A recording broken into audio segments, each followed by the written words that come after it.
Bismillahirrahmanirrahim. Assalamualaikum warahmatullahi wabarakatuh. Saya Nurifatul Laila, mahasiswi dari Universitas Nahdlatul Ulama Kalimantan Barat, Fakultas Ekonomi, Prodi Manajemen semester 5. Saya membuat video ini untuk memenuhi ujian akhir semester mata kuliah Ekonomi Internasional. Di sini saya mengambil tema tentang perpindahan faktor produksi antar negara. Yang pertama, perdagangan internasional. Perdagangan internasional adalah perdagangan yang dilakukan oleh penduduk suatu negara dengan penduduk negara lain atas dasar kesepakatan bersama.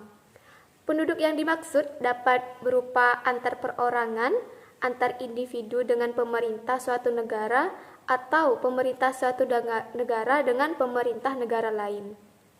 Di banyak negara, perdagangan internasional menjadi salah satu faktor utama untuk meningkatkan GDP. Meskipun perdagangan internasional telah terjadi selama ribuan tahun, dampaknya terhadap kepentingan ekonomi, sosial, dan politik baru dirasakan beberapa abad belakangan. Perdagangan internasional pun turut mendorong industrialisasi, kemajuan transportasi, globalisasi, dan kehadiran perusahaan multinasional. Umumnya, perdagangan diregulasikan melalui perjanjian bilateral antara dua negara. Selama berabad-abad di bawah kepercayaan dalam merkantilisme, kebanyakan negara memiliki tarif tinggi dan banyak pembatasan dalam perdagangan internasional. Pada abad ke-19, terutama di Britania, ada kepercayaan akan perdagangan bebas menjadi yang terpenting, dan pandangan ini mendominasi pemikiran di antar negara barat untuk beberapa waktu sejak itu, di mana hal tersebut membawa mereka kemunduran besar Britania. Beberapa faktor yang mendorong suatu negara melakukan perdagangan internasional, di antaranya yang pertama, untuk memenuhi kebutuhan barang dan jasa dalam negeri. Yang kedua, keinginan memperoleh keuntungan dan meningkatkan pendapatan negara.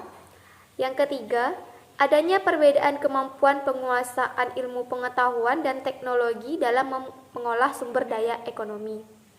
Yang keempat, adanya perbedaan keadaan seperti sumber daya alam, iklim, tenaga kerja, budaya, dan jumlah penduduk yang menyebabkan adanya perbedaan hasil produksi dan adanya keterbatasan produksi. Yang kelima, adanya kesamaan selera terhadap suatu barang. Yang keenam, keinginan membuka kerjasama, hubungan politik, dan dukungan dari negara lain. Yang ketujuh, terjadinya era globalisasi sehingga tidak satu negara pun di dunia dapat hidup sendiri. Selanjutnya yaitu produksi. Produksi adalah suatu kegiatan yang dikerjakan untuk menambah nilai guna suatu benda atau menciptakan benda baru sehingga lebih bermanfaat dalam memenuhi kebutuhan. Kegiatan menambah daya guna suatu benda dengan mengubah sifat dan bentuknya dinamakan produksi barang. Produksi merupakan dampak dari perubahan dari dua atau lebih input menjadi satu atau lebih output. Kegiatan tersebut dalam ekonomi dinyatakan dalam fungsi produksi.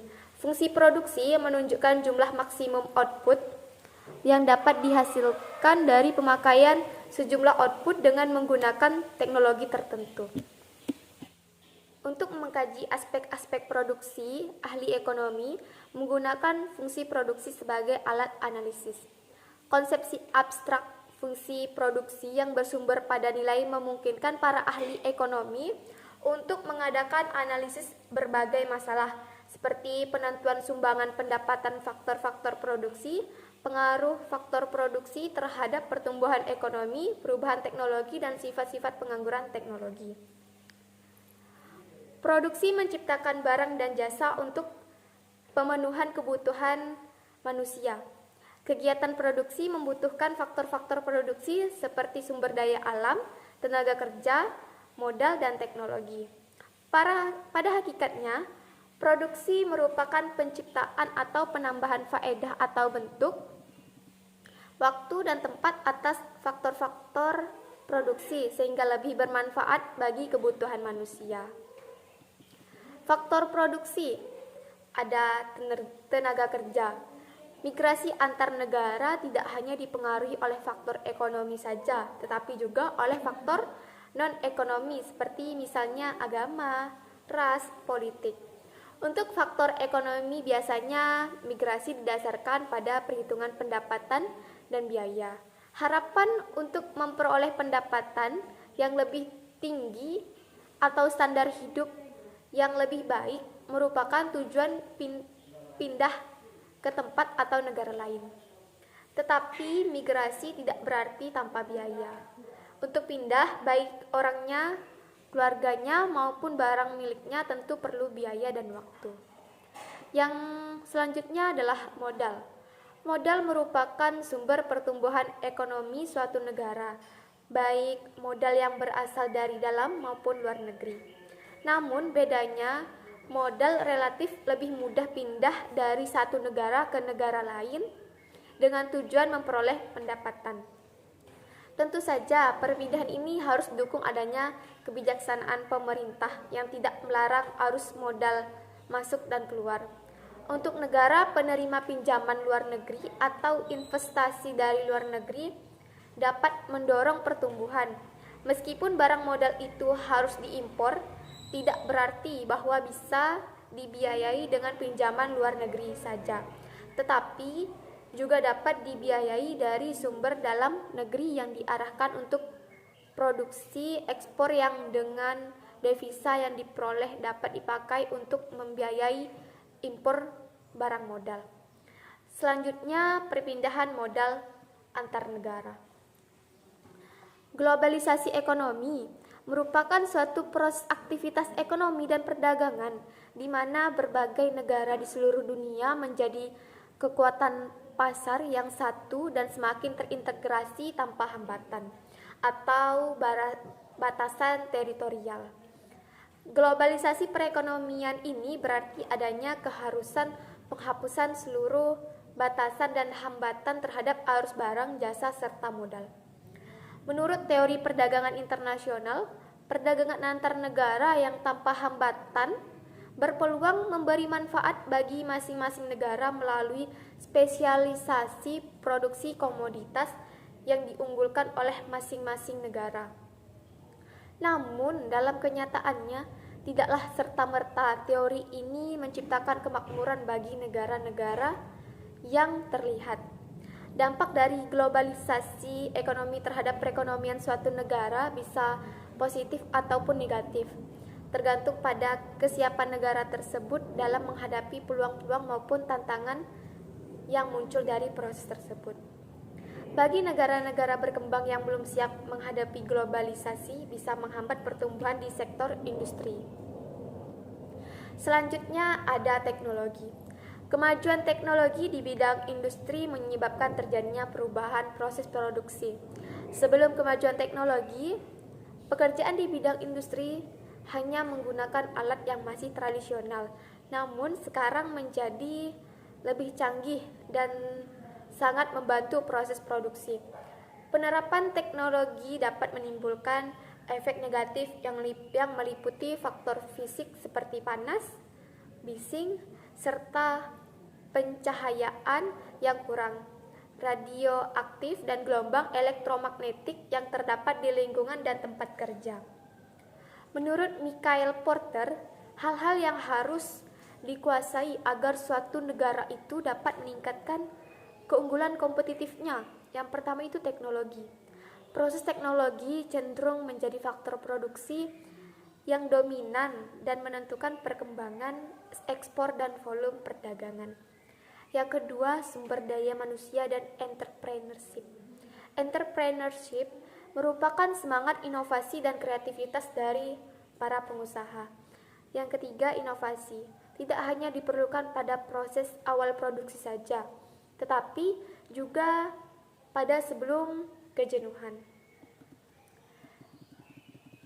Yang terakhir, daya saing sumber daya Indonesia di tingkat internasional. Selain itu, pandemi COVID-19 juga menekan sektor informal di mana mayoritas pekerja di sektor informal yang memiliki produktivitas yang rendah pada akhirnya kian menurun daya saing. Akses kelompok rentan seperti perempuan, penyandang disabilitas atau penduduk daerah tertinggal terhadap kesempatan kerja yang berkualitas juga masih rendah. Mayoritas mereka masih bekerja di sektor informal karena sulit mengakses lapangan kerja formal. Merespon berbagai tantangan, upaya pembangunan sumber daya manusia dilakukan secara holistik dan terintegrasi. Salah satu prasyarat yang harus dipenuhi adalah tersedianya sistem informasi pasar kerja yang kredibel dan berkelas sebagai bagian upaya reformasi sistem pendidikan dan pelatihan vokasi kita. Pengembangan sistem informasi pasar kerja Indonesia akan mencakup 4 fungsi utama, yaitu membimbing karir job masif, analisis pasar kerja dan basis kebijakan publik. Keempat, fungsi sistem informasi pada kerja tersebut harus disediakan dengan baik, sehingga masyarakat bekerja dan mencari kerja dapat memperoleh manfaat. Ia mengatakan sistem informasi pasar kerja yang baik tentunya dapat terjadi intervensi kebijakan publik di bidang ketenagakerjaan hingga lebih tepat sasaran. Upaya pembangun ketenagakerjaan untuk memperbaiki kondisi ketenagakerjaan memiliki sejumlah tantangan yang cukup serius. Pertama, tantangan pertumbuhan ekonomi nasional yang di masa pandemi COVID-19 belum menggembirakan. Kedua, tantangan digitalisasi. Tantangan digitalisasi tidak semata mempersoalan menerapkan infrastruktur digital atau mengonlinekan yang offline, melainkan semakin pentingnya data dan informasi yang tersedia secara digital sebagai pertumbuhan atau perkembangan tata kelola bisnis, pemerintah ataupun kepentingan yang lebih luas. Sekian dari saya. Assalamualaikum warahmatullahi wabarakatuh.